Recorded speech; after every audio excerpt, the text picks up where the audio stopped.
Welcome to the Deep Dive. Today, we're digging into the details of a pretty distinctive event description. It's called the EsiPitch Athletes, Tech and Business Networking, Workshop, and Golf Outing. Yeah. So our goal here, our mission, is really to pull out the key insights about this, unique gathering. See what makes this specific mix tick. Okay, let's unpack this. The first thing, that title. Athletes, Tech and Business Networking, Workshop, and Golf Outing. It just screams multifaceted, doesn't it? It's clearly not just, one single thing. It feels like a very deliberate blend.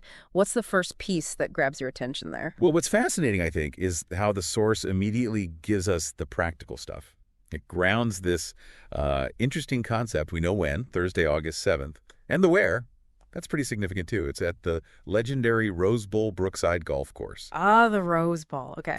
Exactly. That's not just any golf course. It's iconic, right? Yeah. Linked globally with, peak athletic performance. So hosting it there, it immediately sort of aligns the whole event with excellence, with high achievement. It creates this powerful backdrop for all the networking that follows. That's a really good point about the venue kind of setting the stage. So beyond the when and where, who are they actually trying to get in the room? The source lists athletes, executives, founders, investors, business professionals, and trendsetters.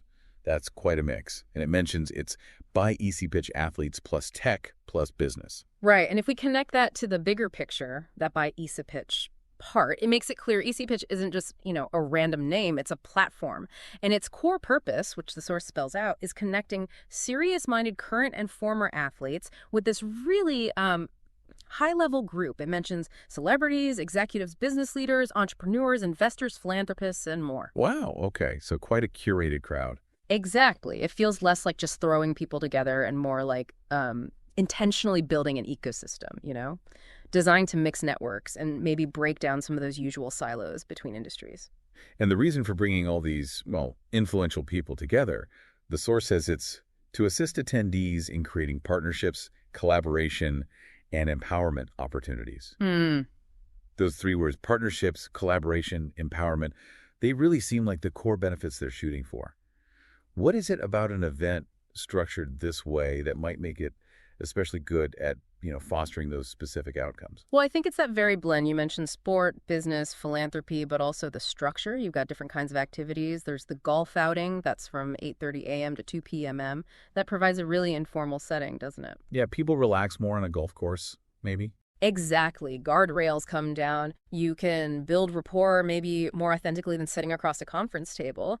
And then you have the networking part from 2:30 p.m. to 5:30 p.m. So after those initial connections, maybe made over golf, you get a more focused, probably still pretty relaxed chance to talk business or ideas. So the scheduling isn't accidental. It's a deliberate flow. Seems like it. Moving from informal to slightly more formal, structured engagement, it's quite clever, actually. It really is, as the source says, a fantastic event that combines sport, philanthropy, and networking. But, someone might argue, doesn't mixing golf with serious networking maybe dilute the focus a bit? How do you think the structure actually helps reach those goals rather than, say, getting in the way? That's a fair point, and it actually raises an important question for you, the listener, to think about. Yeah. How might combining these really diverse things, sport, business, philanthropy, actually create opportunities that maybe a more traditional single-focus networking event would just miss? Right, like opportunities you wouldn't expect. Precisely. Think about it. Maybe the informal setting of golf leads to more candid chats, or perhaps an athlete's perspective on, say, teamwork or overcoming adversity offers a fresh insight for a business leader. Or a tech founder, yeah. Exactly. It really pushes you to consider the potential for these unique connections and outcomes that probably wouldn't surface in a more conventional setting. Interesting. And for anyone listening whose interest is piqued by this, the source gives a very direct call to action. Mark your calendars and register today. And the place to go is EsiPitch.com. That's EsiPitch.com.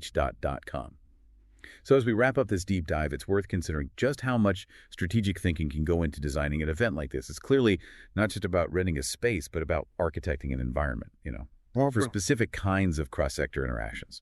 Absolutely. And maybe a final thought to leave you with, consider how often real innovation, those truly groundbreaking partnerships, don't actually come from within one industry. They often happen at the intersections where different fields meet, kind of like the blend of sport, tech, and business that this event is trying to create.